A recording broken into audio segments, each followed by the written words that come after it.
To you with your workout for Friday, March 27th, 2020. So we got right there. Today is mainly a conditioning focused day. We went pretty hard all week for about 4 days straight. So this day is a little bit more of a focused kind of core conditioning, a little bit of bent over rows, some jumps, just kind of something to get you moving, get the blood flowing, nothing too over strenuous to kind of tax your muscles, give your muscles a day of somewhat of a rest, but to get them some blood flow to them so they can recover a little bit better. For our warm-up, you're gonna go 2 sets, so 2 times through this whole circuit, 1 minute of high knees. What that is, just running in place, high knees. Try to get your knees above your hip crease, so kind of towards your belly button. So high knees, just like that, on the balls of your feet, on your toes. 1 full minute, so set a clock or watch a timer for 1 full minute. Then you have 10 scorpions. What a scorpion is, lying on the ground, hands out by your side. You're gonna try to reach over with your foot, really stretch out that pec and that shoulder. Everything nice and easy. There's 1. Over again, there's 2. So bouncing back and forth with that for 10 reps total. Then you have 8 scap push-ups on your elbows. So from your elbows right here, you're gonna try to stay nice and flat in a plank position. You're gonna let your scaps depress or come all the way down, then press up, come back down. That's 2, down, 3. Really focus on opening up those wings or your scap or your shoulder blades. Really opening them up, really stretching them, and then letting them come all the way down, and then pushing and stretching, and coming all the way back. Then you have a 20-second ankle stretch on each side. From a kneeling position, you want to cushion up your knee. So put a pillow or a folded blanket under your knee if your knee starts to bother you. You're going to keeping your foot flat on the floor. I'll do from the side angle. You're going to push your knee over your toe, keeping your heel fully on the ground. So you go to that point, you hold it right there, watch the clock for about 20 seconds. You hold it, nice long stretch, then you switch legs. We don't want you to come up here doing all this.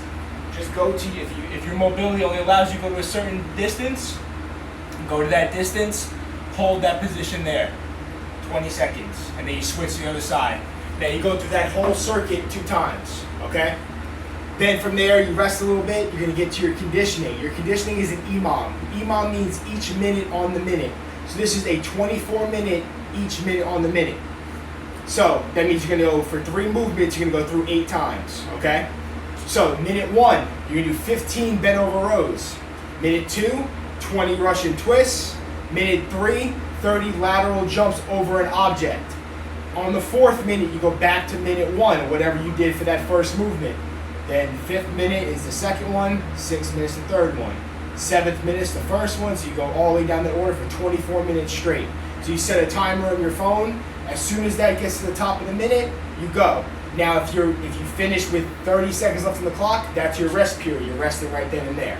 Okay? I'll kind of demonstrate a little bit as we go if that sounds a little confusing. All right, so your bent over rows. I have a case of water right here I'm going to use for my bent over rows. You can use, if you have kettlebells, whatever you have, a backpack, anything that you can find, that'd be perfect for bent over rows. With bent over rows, you want your feet just about as wide as your shoulders. I'll do it from the side angle. You're going to come down and have a slight bend in your knees. You want your back to remain nice and flat, and you want all the weight of gravity to be pulling you down here. Then you're going to hold an object. Remember, my back is flat. All you can do for bent over rows, hold to your chest, bring it back down. Hold to your chest, bring it back down. Try to find an object that you can do with great control. You don't want to be trying to yank it up like that. You want really perfect control for all 15 reps. So when you're done with 15 reps, put it down. If you get done with 30 seconds up on the clock, that's your rest period. Next, we have 20 Russian twists. What a Russian twist is, you're sitting on the floor, feet come off the floor, so you can be balancing yourself. With your opposite hand, touch all the way over, come back. So you got 20 of these. Now you can really add weight if you'd like to.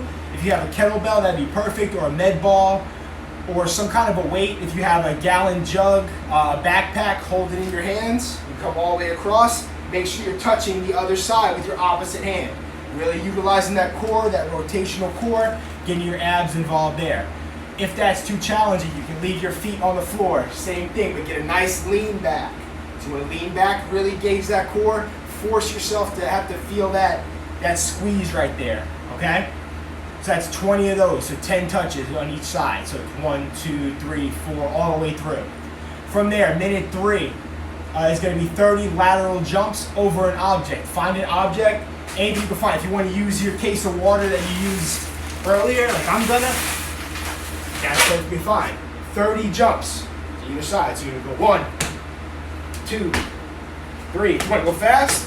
Go fast. You want to go slow? You go slow. Today is all about your own intensity. If you're feeling good and you really want to push it, get those 30 done as quick as possible, gain your rest, and then you go back to the bent over rows after your rest period to get to the 4th minute, okay?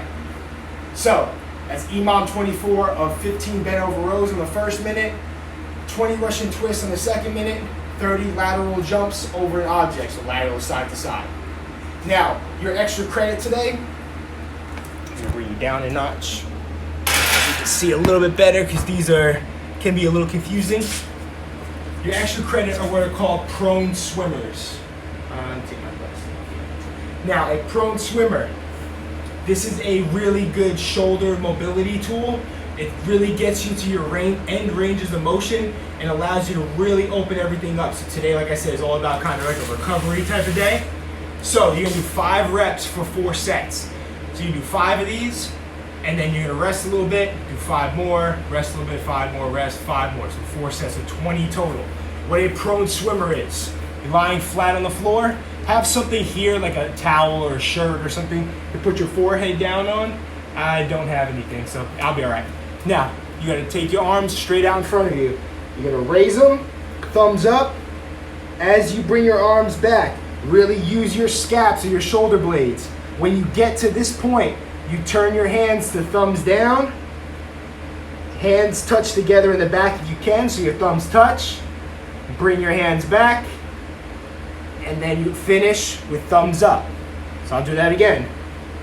All the way back, really utilizing your scaps and your shoulders in your ranges of motion. Thumbs touch. Bring it back. Do one more. Thumbs touch. Bring it back. And you're good. All right, so that's your prone swimmers.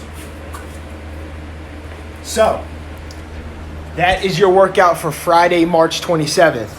If anybody has any questions, please feel free to reach out. We're trying to get some check-ins in throughout the week, on social media at least, on Instagram, Facebook. We're going to do a big check-in on Sunday. We're going to be sending out an email. I hope everyone responds to it. I want to see how you guys are doing, anything we can do to help you out, anything you feel like would be a better use of your time. If you want to do live classes or we can do something like that, we can figure something out how we can really work with you guys and give you guys a product that you guys are proud to do every day.